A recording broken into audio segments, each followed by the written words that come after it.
বঙ্গ international film ফেস্টিভ্যালের উপস্থিত ছিলেন অভিনেতা রুদ্রনীল ঘোষ। অনেকদিন যাবৎ ইন্ডাস্ট্রিতে বিভিন্ন রকম কাজকর্মেতে বাধাপ্রাপ্ত তিনি, এবং তারপরে বঙ্গ ইন্টারন্যাশনাল ফিল্ম ফেস্টিভ্যালের প্রেস কনফারেন্সে এসে তার আবেগ এবং মনের কথা তুলে ধরলেন মানুষের সামনে। কি বললেন রুদ্রনীল ঘোষ, শুনুন। শ্রদ্ধেয়া অগ্নিমিত্রা পাল মহাশয়কে আমি এবার অনুরোধ করব আমাদের এই ফিল্ম ফেস্টিভ্যাল, বঙ্গ ইন্টারন্যাশনাল ফিল্ম ফেস্টিভ্যালের চিফ অ্যাডভাইজার, বিখ্যাত অভিনেতা শ্রদ্ধেয় রুদ্রনীল ঘোষ, তাকে কিছু বলার জন্য। সবাইকে শুভ সন্ধ্যা জানাই। প্রথমেই ধন্যবাদ জানাবো আমি অরুণাভ এবং প্রীতমকে, তার কারণ বহুদিন ধরে এমন একটা সুন্দর ঘটনা যাতে ঘটানো যায় তার চেষ্টায় বিভিন্ন মানুষের কাছে ওরা দৌড়ে বেড়াচ্ছিল। কারণ আমাদের এখানে ভালো কাজ করতে গেলে একটু দৌড়াদৌড়ি বেশি করতে হয় সম্ভবত, এবং সেই ক্ষেত্রে আস্তে আস্তে যারা জোড়েন এবং ভরসা দেন, পাশে আছি বলেন, তো তার মধ্যে বসন্ত শেঠিয়াজি, বন্ধু শম্পা রয়েছে, বর্ণালীদি রয়েছেন, আমাদের দীর্ঘদিনের প্রিয় অভিনেত্রী পাপিয়াদি রয়েছেন, এবং আমার বন্ধু অগ্নিমিত্রা পাল রয়েছেন। এছাড়াও আরও অনেক মানুষ রয়েছেন। আমাদের চেষ্টাটা হচ্ছে যে কোনো রকমভাবে কে কোন মত পথ, কে কোন রং, সেটাকে না দেখে, যা অত্যন্ত দুর্ভাগ্যজনকভাবেই যোগ্যতাকে মাপবার মাপকাঠি কার্যত হয়ে গেছে পশ্চিমবঙ্গতে, এবং যে কারণে বহু গুণী মানুষ, তিনি ক্যামেরার সামনের শিল্পী হন বা ক্যামেরার পিছনে থাকা টেকনিশিয়ান হন, প্রযোজক হন, পরিচালক হন বা আনুষঙ্গিক যে গুণী মানুষেরা হন, তারা কোথাও একটুখানি থমকে যাচ্ছেন। আমি তোমাকে চিনি, এটাই তোমার যোগ্যতা, এই ধরনের যে পরিবেশ, সেটা বড় পীড়া দেয়।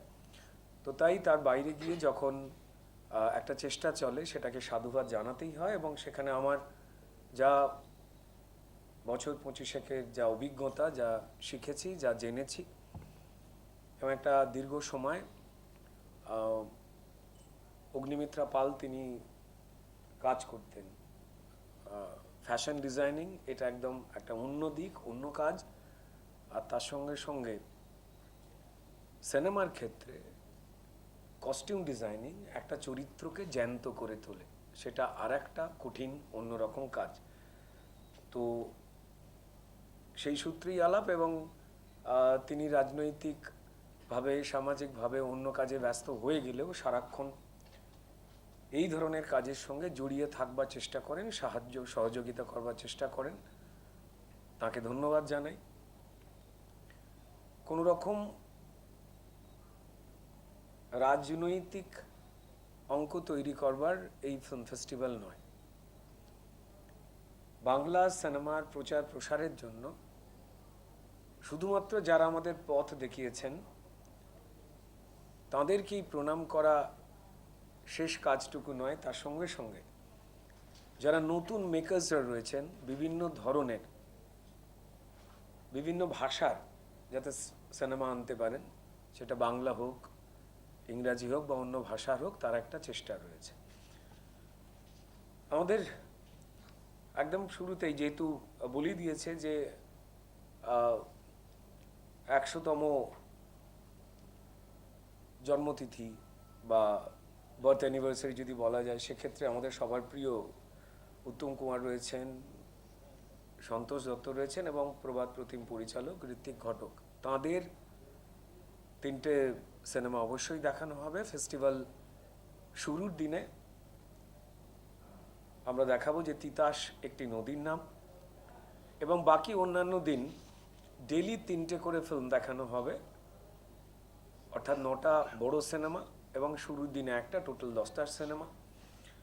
আর শর্ট ফিল্ম এবং ডকুমেন্টারি ফিল্ম যা আজকের দিনের ইয়াং মেকাররা বানাচ্ছেন, একদমই তাদের সম্মানিত করা, তাদের আরও আগ্রহ যাতে বাড়ে, তাদের যোগ্যতাকে তুলে ধরবার জন্য প্রায় 300-র মতো আমাদের কাছে ফিল্ম এসেছে এবং সেখান থেকে অত্যন্ত কষ্ট হয়েছে আমাদের বাঁচতে, কারণ প্রত্যেকেই যোগ্য, কাকে ছেড়ে আমরা কাকে গুণী বলবো।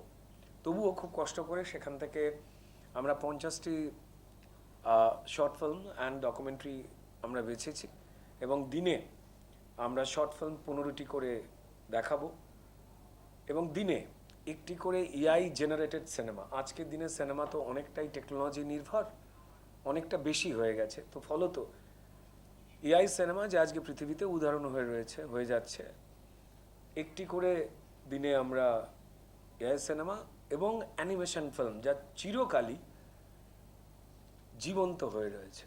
যে কথা, যে কাজ, যে গল্প আমরা হয়তো বাস্তবতায় দেখাতে পারি না, সেই কাজ কিন্তু এআই এবং অ্যানিমেশন তারা করে দেয়। তো সেটি দেখানো হবে। আর তার সঙ্গে সঙ্গে যেটা বর্ণালীদি বলছিলেন যে দুটি জোনে আমাদের সিনেমা এবং শর্ট ফিল্ম ডকুমেন্টারি দেখানো হবে। সিনেমার জন্য একটা, শর্ট ফিল্ম ডকুমেন্টারির জন্য একটা, এবং তার সঙ্গে সঙ্গে বাকি আমাদের প্রাঙ্গণ বা অন্যান্য যে জায়গাগুলো রয়েছে সেখানে সেলিব্রেশন অফ কালচার প্রায় 100-র মতো শিল্পী তারা পারফর্ম করবেন প্রত্যেকটা দিন। তার কারণ যদি আমরা কালচার বলি তো সেখানে বিশেষ করে বাংলার এই মাটিতে সেখানে শুধুমাত্র ক্যামেরা নির্ভরতাটাই কালচারের শেষ দিকটা নয়, তার পুরো যে ব্যাপ্তি রয়েছে, বিশেষ করে এটা বলাই যেতে পারে যে সিনেমা এই সবকটা কালচারাল যে অ্যাভিনিউ রয়েছে তার একটা সম্মিলিত একটা প্লেট। তো ফলত যে মানুষজন আসবেন তাদের জন্য সেই বন্দোবস্ত থাকছে। আমরা স্পেশালি যেটা একটু পরে জানতে পারবেন আপনারা, সেক্ষেত্রে আমরা ডাইরেক্টর চয়েস বলে আমরা 3জন পরিচালক যাদের কাজ, তাদের মধ্যে 3জনকে আমরা বেছে নিয়েছি, যাদের 3টি ছবি সিনেমা যা তাঁদের একমাত্র পছন্দ সব থেকে বেশি করে, কারণ মানুষের অনেক সিনেমা পছন্দ হয়, সেগুলো জনপ্রিয় হয়, সমালোচকরা তার প্রশংসা করেন, কিন্তু সেই পরিচালক তিনি কি তৃপ্ত তার কাজ নিয়ে? তো তাই আমাদের এখানে যে গুণী পরিচালকেরা রয়েছেন প্রত্যেকেই গুণী, সমৃদ্ধ করছেন আমাদের। তাদের মধ্যে আমরা 3টে ফিল্ম 3জন পরিচালকের সেটিকে দেখাবো এবং যারা কন্ট্রিবিউট করেছেন অভিনেতা বা অভিনেত্রী হিসাবে কন্ট্রিবিউট করে যাচ্ছেন তাদেরকে আমরা সম্মানিত করব। এক কথায় বলতে গেলে এই 25 থেকে 28 এই দিনগুলোতে সেলিব্রেশন অফ কালচার হবে। কার কোন জীবিকা, কার কোন পেশা, কার কোন ধর্ম, কার কোন মত, কার কোন পথ,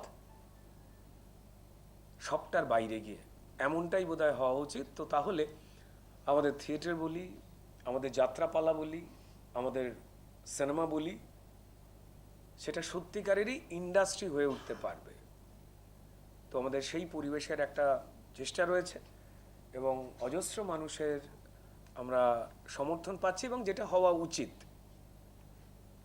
তো এই ক্ষেত্রে আমার মনে হয় যে একটা ভালো উদাহরণ আমাদের বিআইএফএফ, তার মাধ্যমে আমরা সেই বার্তা